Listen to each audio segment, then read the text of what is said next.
सुफियाना कलाम की बात की जाए, सुरों की मलिका, दुनिया भर में सिंध और पाकिस्तान की पहचान आबिदा परवीन साहिबा के हवाले से बात करें। आज वो अपनी सालगिरह मना रही हैं।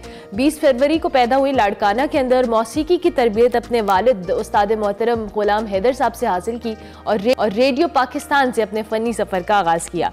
आबिदा परवीन साहिबा ने माशाल्लाह अपनी ज़िंदगी की 70 बहारें देख ली हैं। और मौसीकी की बात की जाए, सुफियाना कलाम की बात की जाए, जो भी जॉनर की बात की जाए, आबिदा साहिबा ने ना सिर्फ पाकिस्तान सिंध बल्कि दुनिया भर में अपनी पहचान बनाई है। और ना कि इस मुल्क के अंदर बल्कि पड़ोसी मुल्क या दीगर पूरी दुनिया के अंदर उनको जाना जाता है, उनको पहचाना जाता है। इस वक्त वो हमारे साथ मौजूद हैं, आबिदा परवीन साहिबा।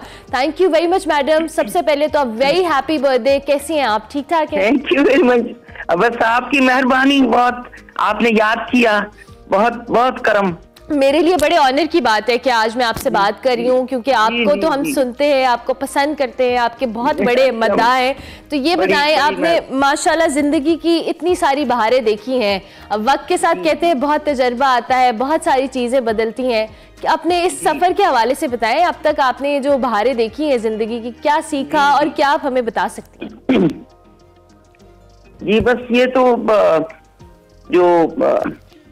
जो मौसीकी की बात हम अगर करें तो वो तो हमेशा ही तालिब इल्म आदमी रहता है और सीखने का जो एक ज़ौक़ है या शौक़ है पोइट्री का, बुजुर्गान दीन के एक सिलसिला जो है, क्योंकि सुनने वाला और जो मेरा रिश्ता है सुनने वाले से वो खुदा का जिक्र है, बेशक पंजतन पाक का जिक्र है।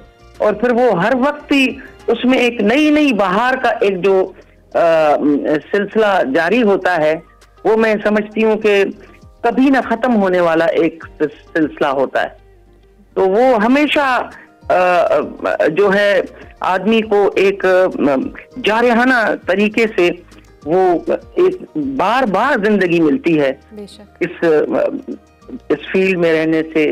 और जो सूफी मौसीकी है तो इस तरह से वो दरवाजे खुलते हैं खुदा की तरफ से। तो वो निस्बत सारी खुदा से, पंजतन पाक से जो है वो बड़ी एक, और हमेशा ही जो नाजरीन हैं या सुनने वाले हैं उनसे मेरा जो रिश्ता है वो यही है, जो एक पाकीज़ा और बड़ा खुदा की तरफ से मजबूत जो है वो उसी का ही रिश्ता हो सकता है। बेशक बेशक। आबिदा साहिबा, आप इतना आपने जहाँ सूफी म्यूज़िक की बात करी है, आप कहा जाए कि बड़े सगीर के अंदर आप जिस तरह से कलाम को पढ़ती हैं, आपके ख्याल में जो मौसीकी है या सूफी म्यूज़िक है कितनी ताकत है, और इसके अंदर जो इंसान को जो कह लें एक रब के साथ कनेक्शन होता है, उसमें कितना इम्पोर्टेंट रोल प्ले करती है ये मौसीकी? असल बात तो यही है कि उस बादशाह की निस्बत हो तो फिर तो इंसान जात का यहाँ पे आना जो है वो बहुत ही एक अजायबात है, और वो तो अजब दरिया है ना अल्लाह के नूर का, जो कभी ख़त्म ही नहीं होता।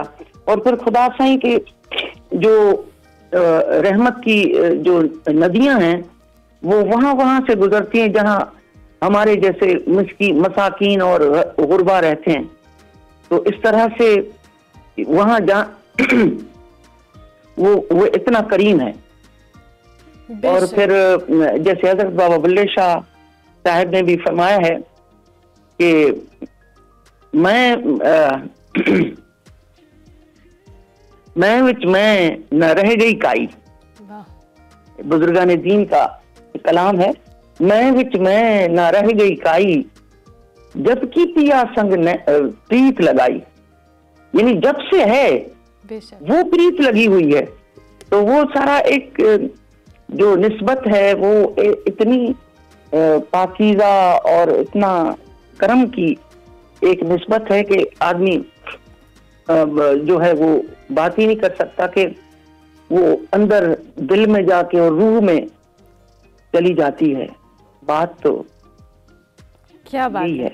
अच्छा आबिदा साहिबा, अभी आप जिस तरह से बात भी कर रही हैं, हमें अंदाजा है कि आपका जो एक ताल्लुक है, जो आपको हम लेजेंड कहते हैं, we call it for reason, क्योंकि आपके अंदर वो चीज़ एक बसी हुई है। लेकिन आपके अगर हम सफ़र के हवाले से बात करें, आपने तरबियत तो क्लासिकल मौसीकी के हवाले से ली अपने वालिद मोहतरम से, अब तो आपने जो सूफीज़म की तरफ आपका जो शिफ्ट आया, ये कैसे आया, ये कनेक्शन कैसे बिल्ड हुआ?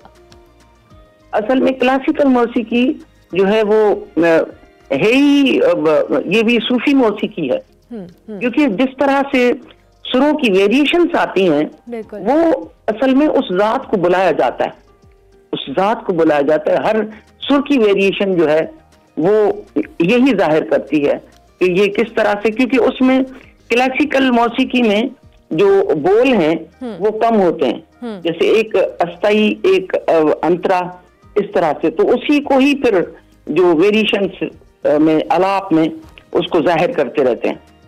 तो बात जो है वो, और फिर हमारे सिंध में दरगाह का जो सिलसिला है वो बहुत नुमायां है, और दरगाही मौसीकी जो है वो बहुत ही अजब है। और क्योंकि मैं शायरी तो नहीं कहती, क्योंकि ये उनको शायरी जो है वो इल्हाम होती है। वाह। जी हाँ, तो अजब अजब सिलसिले से है कि जैसे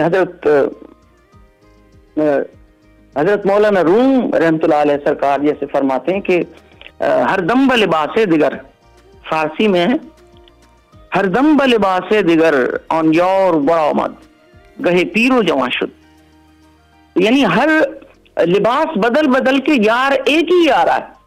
क्या बात है। जी हाँ, तो वो अपने जिक्र से जो है वो आना जाना जो है वो रब की जात का है, तो इस तरह से। अच्छा आबिदा साहिबा, अभी हम जहां आपकी बात कर रहे थे कि आपने दुनिया भर के अंदर अल्लाह पाक का नाम हो या पंचतंत्र पाक का नाम हो, आपने बुलंद किया है, और ये एजाज़ अल्लाह ताला ने आपको बख्शा है कि आपने जहां जहां आप गई हैं आपने इस नाम को बुलंद किया है।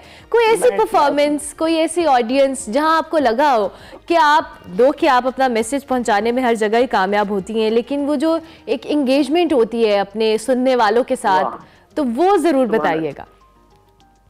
असल में तो ऑडियंस या अपने आप को सुनाना मुश्किल है ना, जब अपने आप रूबरू हो जाए ना, अपने आप के आप से रूबरू आदमी हो जाए, तो वो बड़ा मुश्किल है कि, क्योंकि सबके साथ फिर वो जो रिश्ता है और निस्बत है और सुनने वाला और गाने वाला जो है वो एक ही कैफियत में आ जाते हैं जब वो अपने आप को सुनाता है ना, जब, क्योंकि अंदर बैठा हुआ जो ऑडियंस है, क्योंकि वो उसकी जात तन्हा भी है और हुजूम भी खुद ही है, तो हकीकत तो यही है। बिल्कुल। तो फिर वो असल में अपने आप को ही ढूंढ रहा होता है ना स्टेज पे भी, कि अब मैं क्या करूं। उससे दुआ मांगी जाती है कि मौला बस अब आप ही इज्जत रखेंगे, क्योंकि असल में बात यह है कि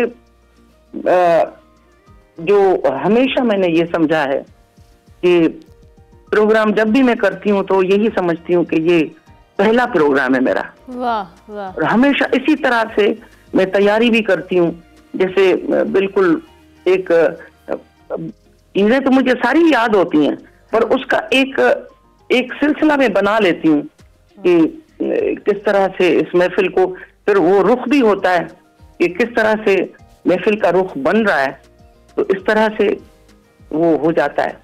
क्या बात है, बड़ी खूबसूरत बात करिए कि आप अपनी हर परफॉर्मेंस को इस तरह से तैयार करती हैं कि वो आपकी पहली परफॉर्मेंस हो। पहली परफॉर्मेंस। क्या बात है। ये बिल्कुल, यानी अगर 2-4 दिन के अंदर मेरा प्रोग्राम है, अच्छा ओके, तो हमेशा मुझे ये लगता है कि अभी आज ही है। तो आप नर्वस होती हैं आबिदा साहिबा? आप नर्वस होती हैं? अच्छा जी, नर्वस होती हैं आप? नर्वस उससे पहले होती हूँ, क्योंकि नहीं, जिस तरह आप कह रही है ना कि आप तैयारी पहली बार करती है ना, पॉजिटिव टेंशन मुझ पे तारी रहता है। क्या बात है। और वो रहना चाहिए, बिल्कुल रहना चाहिए, रहना चाहिए। बिल्कुल रहना चाहिए, लेकिन आपको सुन के लगता ही नहीं है, हमने तो लगता है कि आप बस पढ़ती जाएं कलाम, हम आपको सुनते चले जाएं। माशाल्लाह माशाल्लाह, अल्लाह ताला ने आपको बहुत बहुत ज्यादा नवाजा है। आबिदा साहिबा, अभी जिस तरह से हम आपके म्यूजिक को तो डिस्कस करते ही हैं, आपका ये जो बातें सुन के मुझे अच्छा लग रहा है, जो कनेक्शन आपका खुदावंद ताला से है, डेफिनेटली वो तो एक बहुत मुख्तलिफ है। हम जरूर चाहेंगे अपनी सालगिरह के मौके पे, आज हमने बड़ी कोशिश की है कि आज हम आपसे बात करें, आपकी सालगिरह आपको विश करें। बड़ी मेहरबानी। अपने चाहने वालों को कुछ भी कहना चाहें, 2 बोल सुनाना चाहें, कुछ भी। मैं आपको अर्ज करती हूँ कि जैसे आपने बात फरमाई है, तो ऐसे लगता है कि जैसे नई जिंदगी मिली है मुझे। अरे, और इतना इतना यानी मेरा रूह, मेरी जो जो जो सोच तो वहां पे आ ही नहीं सकती। जो सुनने वाले से जो मेरी कलाम के हवाले से जो मुलाकात होती है, वो अजब है। क्या बात। उसका कोई बयान ही नहीं हो सकता।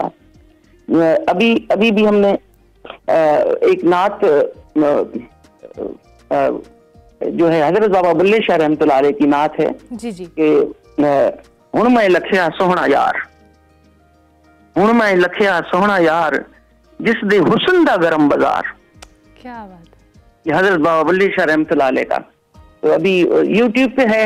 जबरदस्त। तो इस तरह से वो जो एक रूहानी एक मुलाकात जैसे तर्ज हम बनाते हैं, तो हमेशा मैं अपने सुनने वाले को सोचती हूँ कि ये जल्दी से जो है वो पैगाम पहुंचे वहां तक, और आपका पैगाम पहुंचे, और आपका पैगाम पहुंच भी जाता है बहुत खूबसूरत अंदाज में। मेरे मौला का करम, आप मेरे करम। इट्स एन ऑनर आबिदा जी, बहुत बहुत शुक्रिया कि आपने हमें ज्वाइन किया। अल्लाह ताला आपको लंबी जिंदगी, सेहत और तंदुरुस्ती दे, और आप ये कलाम और जिस तरह से आपकी मौसीकी आप हम पूरी दुनिया के अंदर पहुंचाती रहे, जो एक अमन का पैगाम, जो एक कनेक्शन आप बिल्ड करती हैं अपने काम के जरिए। Thank you very much. आपको एक बार फिर से सालगिरह की बहुत बहुत मुबारकबाद। द लेजेंडरी आबिदा परवीन साहिबा हमारे साथ मौजूद थी, हमने उनसे बात